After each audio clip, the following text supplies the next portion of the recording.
Joining me right now is former New York Lieutenant Governor Betsy McCoy and Fox News contributor Richard Fowler. Good to see you both. Thanks so much for joining us. Here, Fox News poll shows Hillary Clinton leads now by 7 points, 7% among likely voters. This poll coming after the leaked videotape. Democrats are having a field day with this issue, and voters seem to be taking it to heart. It is having an impact. Betsy, your thoughts? My thoughts are that the American people deserve a fair election. And Donald Trump has denied the allegations. In this country, everyone gets a fair trial. They're innocent until proven guilty. But unfortunately, when the major media run the story on the front page of the New York Times and then run it continuously on your competitors' cable news networks, continuously, that's predetermining Donald Trump's defeat without a fair trial. That's what's really troubling me. In one case, it's an accusation by a woman that she was groped on a plane, and neither CNN nor the New York Times has been able to confirm that Donald Trump and this woman were ever on a plane together. So to put it on the front page of the Times, it makes me wonder. For example, I look back at how many young men have been thrown off college campuses accused of sexual assault, and then it later turned out they weren't. Or the Duke lacrosse players, or UVA, or Tawana Brawley. So all I'm saying is, let's wait for the truth to come out. But don't you think accusations against the presidential candidate, I mean, that's news. It is definitely news. She gave an interview. She said, must be you think she's lying? Pardon me? Well, is she lying? I mean, you say I have no idea, and I would never accuse her of lying. I am not going to attack this lady. You just say we want to confirm I'm saying that in our system of government, we try to get at the truth, and we just moderate things until that point. So let's try to be fair. Well, I mean, Trump is threatening to sue Richard. He wants to sue the New York Times for these allegations of sexual assault against him. You're laughing. The publication is saying, bring it on. The New York Times attorney released this statement, and he says, we published newsworthy information about a subject of deep public concern. If Mr. Trump disagrees, we welcome the opportunity to have a court set him straight. Is Trump doing more hurt than good by suggesting he will sue the New York Times? What does this suit add to this? I'm laughing at this frivolous threat made by Donald Trump. And to answer Betsy's question, I completely agree with you. I think there are times where there's false accusations of rape or assault. But what makes this more damning for Donald Trump is that video where he is on the plane, he's on the bus talking to Billy Bush about what he's done to women, what he likes to do to women. That is what makes this so problematic. And because Donald Trump has not answered this video, the multiple times he's been asked to answer this video, that is what's created this sort of firestorm for his campaign. This campaign is off the rails. He did answer it. He apologized, right? He said, I'm embarrassed by it, and it was a long time ago, and I'm sorry. He did say all of that. I mean, he's not answering.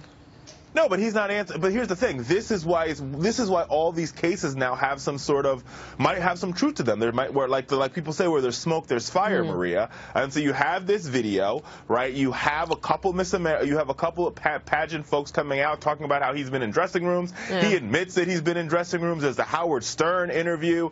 This is a slippery slope here. Most of those Even things Melania Trump, his former wife, walking into a dressing room saying something on Howard Stern. No, wait a minute, Betsy. Sexual assault. You make a good point. Go ahead, Dave. But people are, particularly women who are on the fence about Donald Trump, are less likely to make excuses for him, period, because of the way he's talked about women for a really long period of time. I warned people when he declared his candidacy, look at how he's talked about women and the name calling, what he did to Megyn Kelly all those months. He literally, it was over and over and over again. And to this point, politically, from a campaign perspective, listening to the clips from the rally yesterday, one of his big problems is now he spends roughly half that one of the rallies talking about the New York Times, talking about these allegations, and say we have evidence that these allegations are false. He's literally spending his rallies talking about that. Instead, as Maria has brought up since the campaign started last year, the issues, the things that should matter to voters. You are so right. And in fact, even this week when WikiLeaks came out, and Mrs. Clinton was quoted as saying she wanted a single hemisphere common market, open borders, open trade. And I thought, this will kill employment in Pennsylvania, Ohio, Michigan, Wisconsin, because we've already seen in the last year jobs held by foreign-born workers up 5%, jobs held by Americans up only 1%. So there's a lot of job displacement going on, foreign workers taking American jobs. Yeah. This is something people should be really concerned about. I think trade is what works in the economy, and I think that would probably help us. But just to get back to, he is having to address this. I think a lot of voters are wondering too, and they've seen this before, and it is, I think, it's difficult for a voter when this guy's been in the public eye a long time. He's been running for president a year and a half, and now a few weeks before Election Day, all of this stuff comes out. The New York Times months ago did a long piece on his relationships with women and pointed out that he actually was kind of a trailblazer in hiring women to run construction projects in the New York City area. So I don't know if they just missed it then, or maybe there's more to it. They waited for the time that it would have the most impact. Let's face it. There's no secret here. I was on last night with two biographers, each of whom had written a 400 or so page biography, very critical of Donald Trump. Thousands of footnotes. Neither one of them had any allegations in these very critical books of Donald Trump assaulting anyone. There was that, of course, divorce papers. But wait a minute, Betsy. My point is if you ignore the mainstream media coverage, if you ignore what has even happened in the last week, it is his own voice and his own actions. That's right. He ultimately, That's absolutely it. But I'm just talking about what he did just in Twitter the last year and a half. The timing is so off. Isn't this the strategy, Richard? I mean, let's face it.